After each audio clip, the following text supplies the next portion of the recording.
এখন আমরা আর কত কিলোমিটার বাকি? আর 20 কিলোমিটার বাকি। আমরা এখন এসেছি এখানে ডাবের জল খাবো। আরে ভাই রে, এতক্ষণ বসে বসে কোমর টোমর ব্যথা হয়ে গেছে, একটু ডাবের জল ফল খাই, তারপরে আবার রওনা দেবো। আমাদের ওখানে খাবার বলা হয়ে গেছে, খাবার খাবো গিয়ে।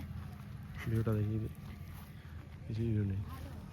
দুদিকে ধান ক্ষেত, সুন্দর লাগছে, বেশ ভালোই লাগছে। আরেকজন আসছে।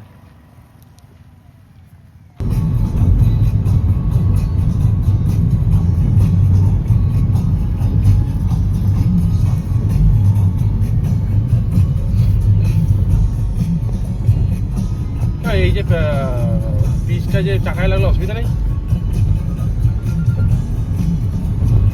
হ্যাঁ, না ওই লোককে জিজ্ঞেস কর।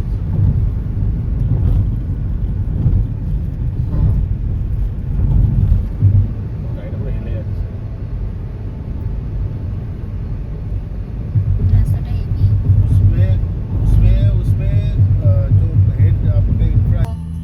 বেশি কথা বলবে না। ওর জন্য আমি আস্তে আস্তে চালাচ্ছি, গাড়ি জোরে চালাচ্ছি না। ওরে বাবা, আমার জন্য চালাচ্ছো? হ্যাঁ, 100 মিটার গিয়ে বাঁ দিক দিয়ে নেব না, আমি দেখতে পাচ্ছি।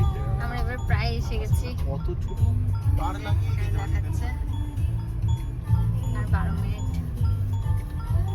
আমরা সৃজনশীল গ্রাম বিশ্বভারতী সবই ঠিক ছিল। পেরিয়ে এলাম আমরা এখন। একজন একটু ধুলো দিয়ে দিল, আর একজন একটু বাইক দিয়ে ঢুকে গেল। ঠিক আছে, ওটা ওকে নিয়ে গেও। ওটা ওর গায়ে লেগেছে, ওটা অসুবিধা নেই, ওটা দাগ পড়েনি। এটা শান্তিনিকেতন ছায়াবীথি। এটা হচ্ছে ইন্ডিয়ান পোস্ট অফিস, শান্তিনিকেতন ডাকঘর। Santiniketan post office. বস্ত্র বিপণী কেন্দ্র। হ্যাঁ, পুরনো জামা কাপড় পাবে তুমি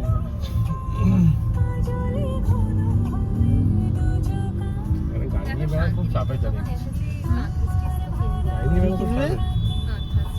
আরো 4 কিলোমিটার। অ্যাকচুয়ালি আমরা এটা ঘুরে নিলাম, এবার আমরা যাবো হোমস্টে, ওটা আমাদের আলাদা একদম। আসলে আমাদের না প্রথমে যে ডিরেকশনটা দেখেছিল ওটাই ঢুকলে মানে আমার ঠিকঠাক হতো। এটা তো পুরো শান্তিনিকেতন হয়ে গেল, যাই না আপনার শান্তিনিকেতন ঘুরে নিলাম আর কি, হয়ে গেল ঘোরা। হ্যাঁ, সবই দেখেন, এখানেই আসবো আমরা যদি এই রাস্তায়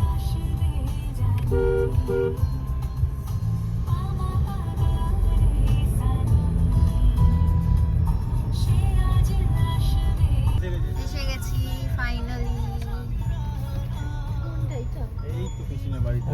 সে কি কিভাবে ঢুকবো বলো? পার্কিং কোথায় করবো জিজ্ঞেস করো। ওইটাই তো, ওইটাই অবশ্যই ভেতরে দাঁড়া, নাম নেবে নিকে জিজ্ঞেস করি নাকি?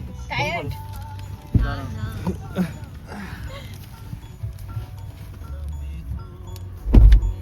চলে এসেছি, এটা হলো আমাদের হোমস্টে, অলিভিয়া হোমস্টে। বাবা কোথায়? বাবা? বাবা চলে গেছে, বাবা চলে গেছে। হ্যালো করে দাও। এই যে এদিকে রিশা, আচ্ছা ফোনের দিকে দেখো। হ্যালো,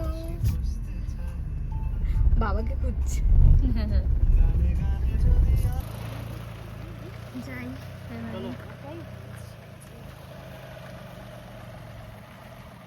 যাও যাও, পেছনে যাও। ঠিকই আছে, আর ঘোরাতে হবে না। সোজাই আছে।